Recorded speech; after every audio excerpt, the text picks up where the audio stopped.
Obrigada por ainda estarem ao fim de uma manhã tão intensa.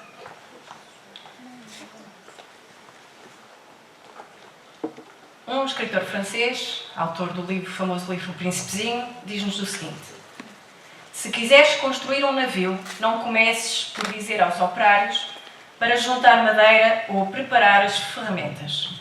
Não comeces por distribuir tarefas ou por organizar a atividade. Em vez disso, detém-te a acordar neles o desejo do mar distante e sem fim. Quando estiver viva esta sede, meter-se-ão ao trabalho para construir um navio. Então, o primeiro ponto de reflexão que trazemos é este mesmo. Qual é a sede dos trabalhadores espíritas? E no livro Conduta Espírita, alerta-nos que não há bens produtivos em regime de estagnação. No Zelo da Tua Casa, diz-nos o seguinte, que os nossos núcleos, as nossas casas espíritas, erguidas pela honestidade, solidificadas pela fraternidade, edificados por mãos de trabalho, permaneçam ligados a esse celeste ideal. Nenhum de vós, os que marchais em busca da perfeição, tendes por direito abandonar as tarefas, porquanto conhecestes a verdade. E se há sede, não há abandono de tarefas. Mas, para perseguir este ideal, é preciso ampliar o olhar. Segundo ponto de reflexão. Senhor, que os nossos olhos se abram, lemos em Mateus. Jesus está preocupado, e nós também deveríamos estar, com o problema da escala do nosso olhar. Vivemos curvados ao restrito, aprisionados a um cotidiano utilitarista e estreito, no qual muitas vezes cingimos as atividades de caridade no centro espírita, em que perdemos a respiração da vivência do Evangelho e da doutrina. Se perdermos a capacidade de abrir os olhos e nos espantarmos com este conhecimento espírita, que por vezes, até pela força do hábito, usamos, mas não amamos, perdemos o entusiasmo para lhe fazer jus. Há uma leveza que a doutrina espírita nos traz e que é preciso reaprendermos. Uma transparência que dilata a nossa alma e, por consequência, a do movimento espírita. É esse ampliar e essa transparência que nos permitem atravessar a noite das adversidades. Por isso, Pedro conclama-nos: façam o esforço para pôr mais virtude na fé, mais conhecimento na virtude, mais autodomínio no conhecimento, mais perseverança no autodomínio, mais piedade na perseverança, mais fraternidade na piedade e mais amor na fraternidade. Este é o programa do trabalhador espírita. Mas para ampliar este olhar, nós não precisamos de peritos nem de especialistas, nem de celebridades. Já agora, vamos deixar cair esse modismo no movimento espírita de endeusar cientistas, médicos. Uma licenciatura não é sinal de sabedoria e um cientista diz tantos disparates se não estudar espiritismo como qualquer pessoa. Em espiritismo, alerta-nos no Zelo da Tua Casa, evitemos as bajulações, os discípulos, os sucessores, porque todos nos nivelamos ao grau de servidores. É só o que desejamos ser. Aproximar companheiros, abrir campo de serviço, prepará-los para as adversidades, trocar experiências, contar exemplos do passado, objetivando alertar o presente, é antes um dever dos mais experientes. Mas, se não precisamos de especialistas, nem de celebridades, precisamos de guias capazes de fazer uma síntese e de iluminar aquilo que vivemos. Ora, o que ilumina, o que argamassa e alicerça a existência é necessariamente a sabedoria dos que estiveram e vieram antes de nós. A sabedoria significa uma visão global, um olhar conjunto que abarque não apenas a parte, mas a completude. Não apenas o que fomos, o que somos, o que fazemos, mas o que somos e seremos. Os que já fizeram caminho, os que já viveram muita coisa, os que já erraram e corrigiram, os que nos ajudaram e nos seguraram, os fundadores das nossas casas, os que nos permitiram aprender até aqui. Sim, É claro que devemos tudo aos benfeitores espirituais dos nossos lares, mas também devemos aos que trilham a mesma estrada que nós, na mesma casa espírita, noutras casas amigas. Uma casa espírita atravessa vários tempos e nunca vive apenas no presente. É um legado vivo e dinâmico. E está na hora, enquanto trabalhadores, enquanto movimento, de resgatarmos um valor em desuso, mas que faz tanta falta: a honra. Honrar os que construíram as paredes que nos abrigam. Honrar os que guardam e mantêm essas paredes hoje e aqueles que se sentam ao nosso lado. A casa espírita também é a família que escolhemos e para muitos de nós é a única família que verdadeiramente temos. Na conduta espírita diz-nos que o lar e a casa espírita são as escolas da fé. Liderança sem honra não é liderança. E liderar é tornar a vida de um grupo melhor. Se não nos honrarmos uns aos outros enquanto companheiros de ideal, como vamos honrar uma doutrina de amor, caridade e de conhecimento? Se não nos honrarmos uns aos outros, sabendo que o mais importante não é o que fomos nem o que somos ou fazemos, mas a potencialidade que Deus desperta em nós, como nos reconciliamos com a nossa vulnerabilidade? Como nos reconciliamos uns com os outros? Uma das piores tentações do espírita, sobretudo se tem um cargo de destaque, é a tentação da autossuficiência e da autorreferencialidade. Quando isto acontece, caímos na armadilhada e cómoda zona de conforto que nos mergulha a todos numa anorexia mortal e que se infiltra no movimento espírita. Todos nós somos os leprosos que nos abeiramos de Jesus. Somos a sogra de Pedro. Somos os discípulos caídos por terra.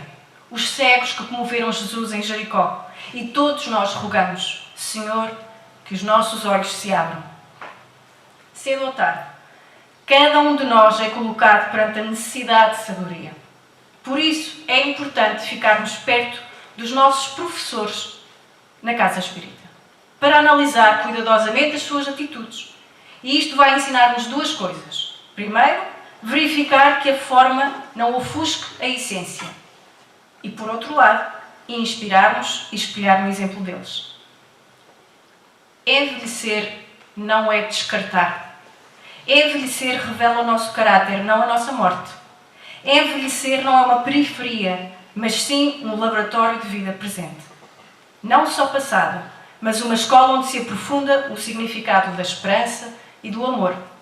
Em Levítico, nós lemos: ficarás de pé diante de quem tem cabelos brancos. Honrarás o rosto de quem é ancião. E isto também é honra, e isto é necessidade de sabedoria. O poeta Fernando Pessoa dizia-nos que não é a nossa altura que nos mede, mas sim a altura do que vemos. E o que confere dimensão à nossa vida é precisamente o que colocamos diante do nosso olhar. Então a pergunta que fazemos é: numa época que nos obriga a viver em vertigem, cada vez com menos tempo, não parecemos todos minúsculos? Sem disponibilidade para o gratuito, sem compromisso com o trabalho, com a disciplina, sem valorizar a contemplação, sem a oportunidade para nos espantarmos e amarmos o conhecimento espírita, a fazer palestras e cestas básicas a metro, que altura real podemos medir? Vamos, enquanto trabalhadores espíritas e movimento espírita, reger-nos pela regra do utilitarismo? Em O Zelo da Tua Casa diz-nos: nada devemos aos interesses materiais. Não é o espírito que deve servir a matéria, mas a matéria que será sempre serva do espírito. E diz-nos Eurípides Barçanufo que o mais importante é exercitar a caridade moral, que deve ser o nosso grande foco de atenção, por ser a mais necessária e difícil de praticar. É que ao lado do pão precisaremos sempre de rosas. Em certos momentos da nossa vida, se não forem as rosas a sustentar-nos, nem o pão nos servirá. Não são estes encontros, como este evento, rosas para cada um de nós, trabalhador espírita? Rosas que relançam a nossa motivação e esperança? Um poeta chinês tem um verso que diz: vende um dos pães e compra um lírio.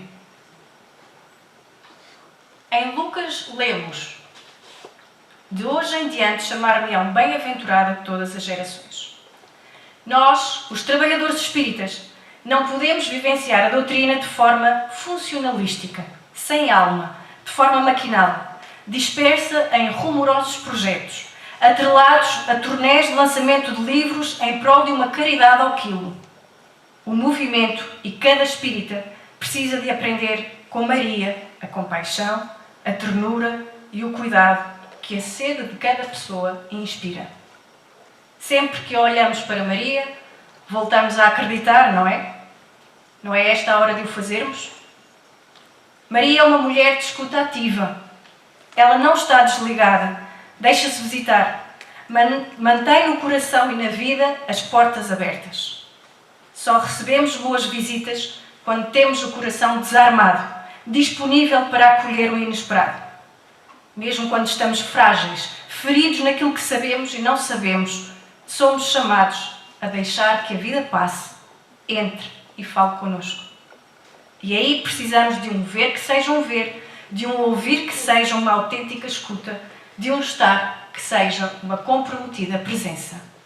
E isto ensina-nos Maria. Outra coisa que Maria nos ensina é a honestidade a toda a prova. Deus, Jesus, Kardec não se falseiam, não são ornamentos. Temos de ser resgatados na e com verdade. E para isso é importante fazermos perguntas a Deus, porque Ele também nos faz a nós. Temos de habitar por inteiro esta verdade, numa honestidade sem subterfúgios, duplicidades ou fingimentos. E isto também nos ajuda.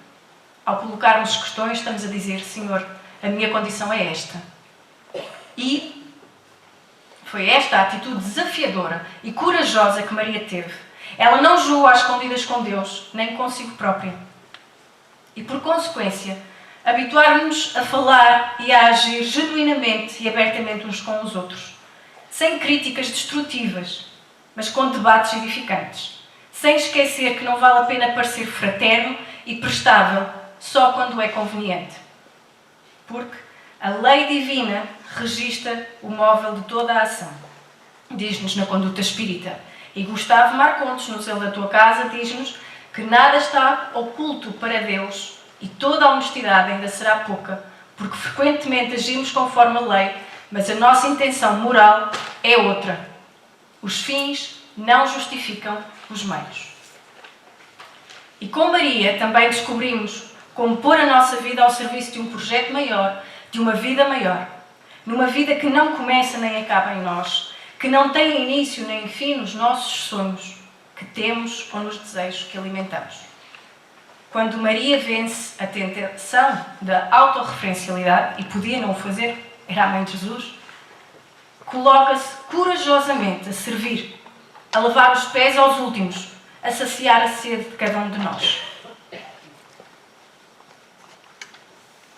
Quem de nós aqui não se sentiu já cansado, magoado, desiludido, desmotivado, desesperançado, amargurado com o movimento espírita, com algum espírita ou com uma casa espírita? Porém, acontece que a dada altura agarramos-nos à dor como se ela fosse um heroísmo e pomos a expor as nossas feridas como quem exibe condecorações. Parece que temos um prazer em listar achaques e traições, e se a minha chaga puder ser melhor que a tua, tanto melhor. A verdade é que, se não prestamos atenção, a desgraça íntima torna-se um escancelado pódio onde nos blindamos. Talvez uma viragem se opere se nos reconhecermos todos como vulneráveis, frágeis, se despirmos as máscaras.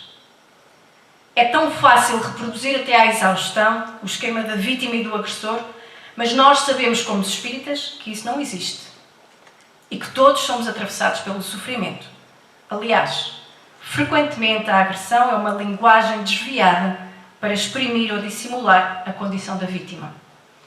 Temos de reconhecer que naqueles que nos feriram ou ferem há também bloqueios, mazelas, novelos opacos, desconhecimento e ignorância. Temos de reconhecer que todos nós, que cada um de nós faria exatamente o mesmo se tivesse a mesma mente e a história de vidas daquele que nos magoou. Talvez a história deles seja ainda mais sufocada do que a nossa. Isto não é desculpabilizar o errado, que o há, mas reconhecer que naquele que não me fez justiça ou não me devolveu a cordialidade, há alguém provado pelo limite. E que a ferida, agora acesa, não se destinava a mim especificamente, era apenas um magma à deriva prestes a estalar. Por isso, que a reconciliação comece já. Façamos perguntas a nós mesmos. Por que coisas, enquanto trabalhador espírita, me sinto capaz de viver e suportar, investir gratuitamente, escutar em profundidade e em esforço, acompanhar com amor incondicional? O trabalho espírita é como um grão que se afunda na terra e aí como que morre, mas dessa maneira aceita o risco de se transformar para gerar um fruto novo. Podemos pensar o trabalho na seara espírita de outro modo? Podemos, e infelizmente muitos, por medo, incerteza e egoísmo, perspectivam nesse registro. Mas esse será sempre, mesmo que com a melhor maquilhagem, um trabalho por cumprir, uma tarefa inacabada e ferida. Passamos muitas vezes a vida a manipular as coisas e as pessoas para que nos satisfaçam. Não podemos estender esse hábito para a doutrina e para o nosso trabalho espírita. Gosto ou não gosto?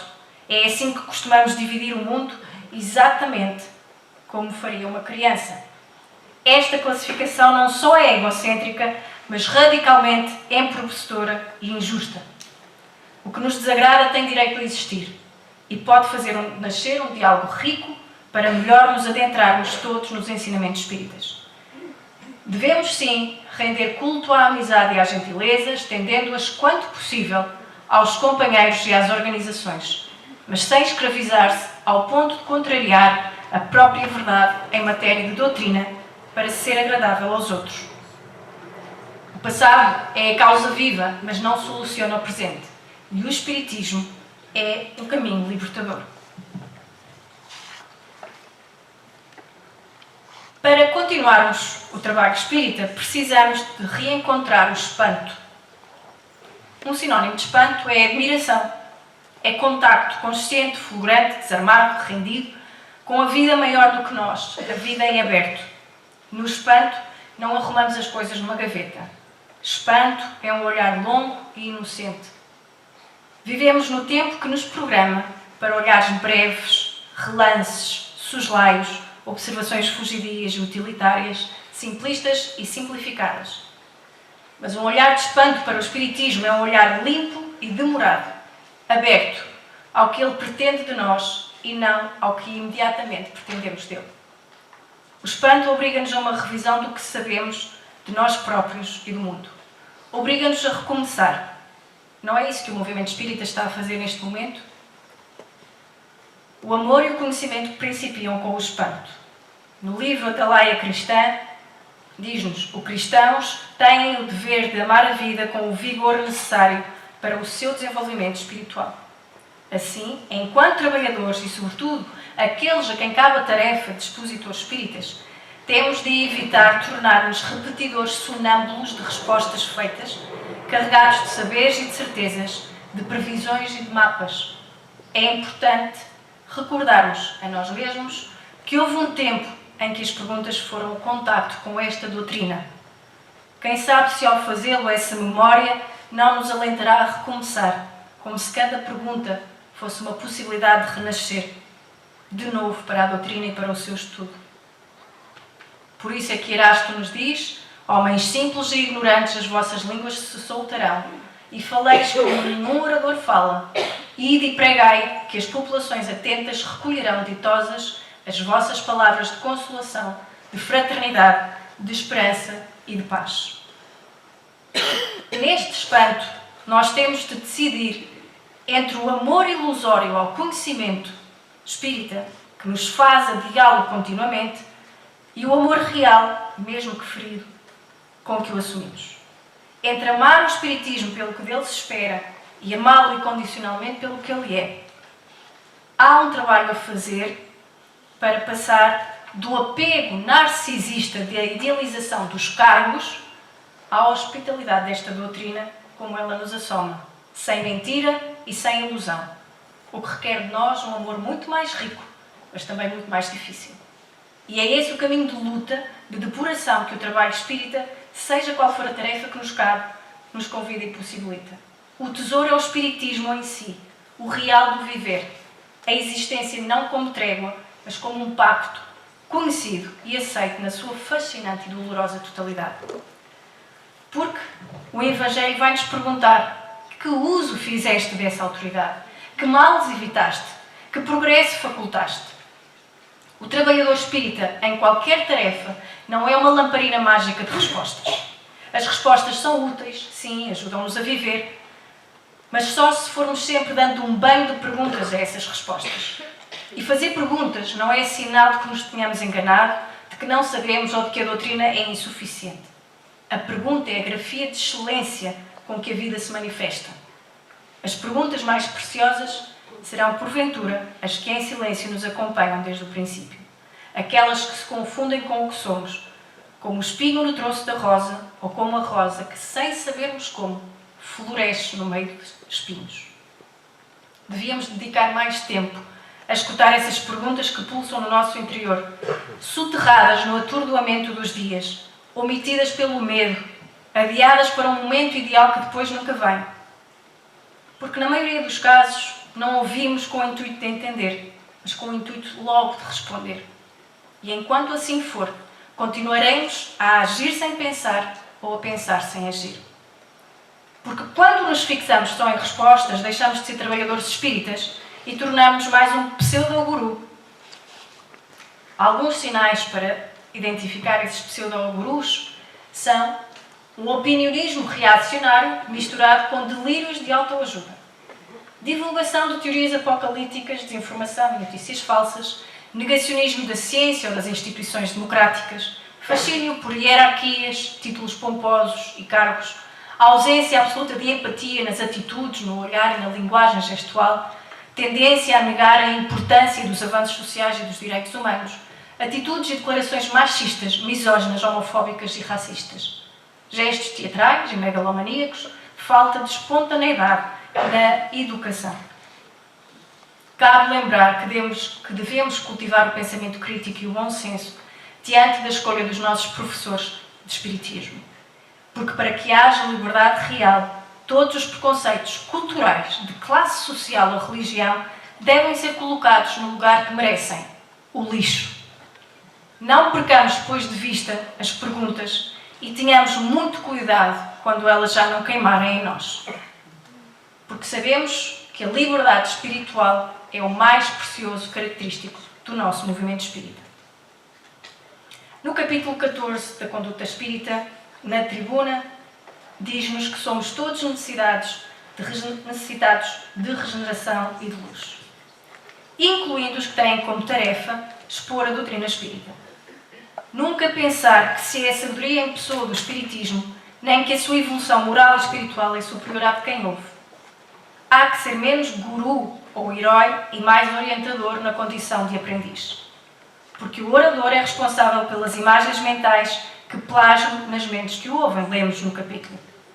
Pelas imagens mentais e pela forma como induz ao estudo. Hoje é muito comum ver, do outro lado do Atlântico, mas já começamos a desaprender deste lado também, excelentes oradores espíritas que, com o recurso ao marketing digital, debitam vídeos com títulos que remetem ao universo da autoajuda. O espiritismo é um meio de autoconhecimento. Porém, o tipo de prosperidade e conforto para o qual o espiritismo aponta certamente não está centrado na realização de desejos ou na acumulação de bens materiais, como acontece no universo da autoajuda. Atualmente, para piorar as coisas, há autores da área da autoajuda, mas também espíritas, que um pouco dissimuladamente, um pouco descaradamente, expõem o espiritismo como um sistema que ajudaria a pessoa a fazer dinheiro.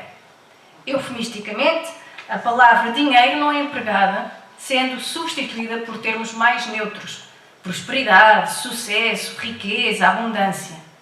Ainda, estes ensinamentos aparecem profusa e generosamente pintados com um verniz espiritual, adornados com citações de obras espíritas, sobretudo Chico Xavier, e assim invertem-se os valores fundamentais da ética e conduta espíritas, Onde deveria haver desapego, vemos prosperar a busca da abundância como se nela estivesse a plenitude. Onde deveríamos ser convidados para pensar na simplicidade, propõe-se a busca do hedonismo como se nele pudéssemos encontrar a felicidade. Onde deveríamos refletir sobre a verdadeira identidade do eu, propõe-nos a realização das ambições como solução para eliminar o sofrimento. E neste vácuo, alguém ainda vai escrever livros com títulos como O Espiritismo da Prosperidade, Os 7 Segredos do Espiritismo ou Jesus, o maior vendedor do mundo. Ficam aqui algumas sugestões, se por acaso alguém estiver aí interessado em escrever um livro ou ser um guru de autoajuda. Alimentar um discurso de autoajuda é um problema porquê? Porque nega a realidade. Com frequência, a pessoa que se deixa encantar por um discurso tão agradável aos ouvidos tende a negar o que não lhe serve, criando na sua mente uma bolha que mantém afastadas as verdades inconvenientes. O pensamento mágico é um padrão mental que, confundindo analogias com identidades, abusando de falácias, sofismas e simpatias, estabelece relações de causa e efeito entre eventos que não têm nenhuma ligação entre si.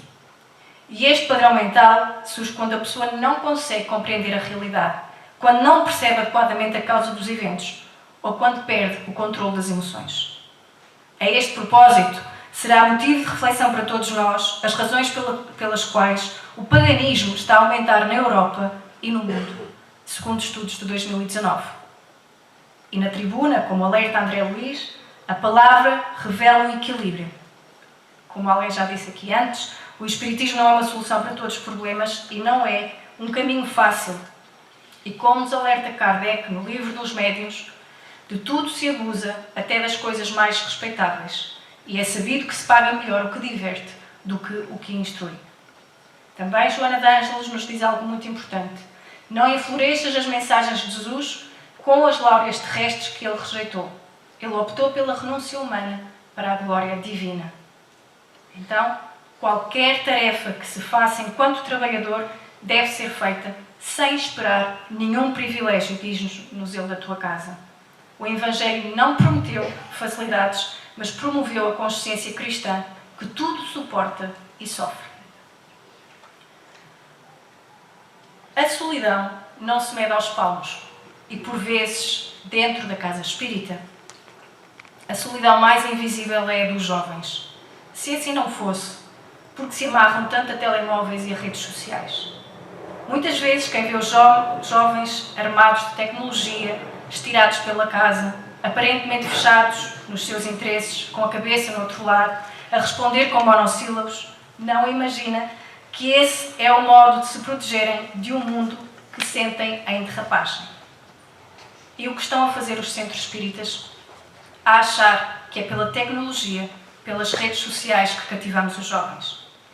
Esse é apenas mais um modismo que os vitimiza e põe em risco a sua saúde mental. Aliás, já começamos a ver na sociedade movimentos inéditos criados por jovens que apelam ao desligar das redes sociais por verem os efeitos que isso tem na sua saúde mental. Já vemos escolas a proibir o uso do telemóvel que recuperam assim os seus alunos e o valor de aprender. Ao colocar a ênfase nos mídia, nas redes sociais e num debate ainda por fazer acerca da inteligência artificial, esquecemos depressa de como as vidas são fragilmente construídas sobre certezas cuja evidência depende da confiança e que a confiança é um caminho longo, feliz, mas também sofrido. E os nossos jovens estão sedentos de confiança. A confiança requer mais do que honestidade. Requer pessoas que vivem a doutrina com integridade. Uma coisa é ser verdadeiro naquilo que dizemos, hoje. Outra é manter-nos firmes no compromisso, amanhã e depois de amanhã. Honestidade é ser cândido quando falamos. Integridade é honrar essas palavras enquanto caminhamos. Não ganhamos jovens para os centros espíritas se formos atrás das modas da sociedade, se não corremos o risco de sermos mais do mesmo a que eles já estão habituados. Vamos antes contar-lhes belas histórias, focar nas suas emoções e ajudar na educação destas. Vamos enaltecer o papel do livro, do professor, do aprender, do amar e do instruir. Os jovens têm necessidade de que lhes falem, de que lhes cantem, precisam de companhia até quando estão rabugentos e a sua juventude precisa de ser povoada pela presença psíquica de outro ser. Só assim podemos fortalecer o pacto intergeracional que tem de habitar o centro espírita.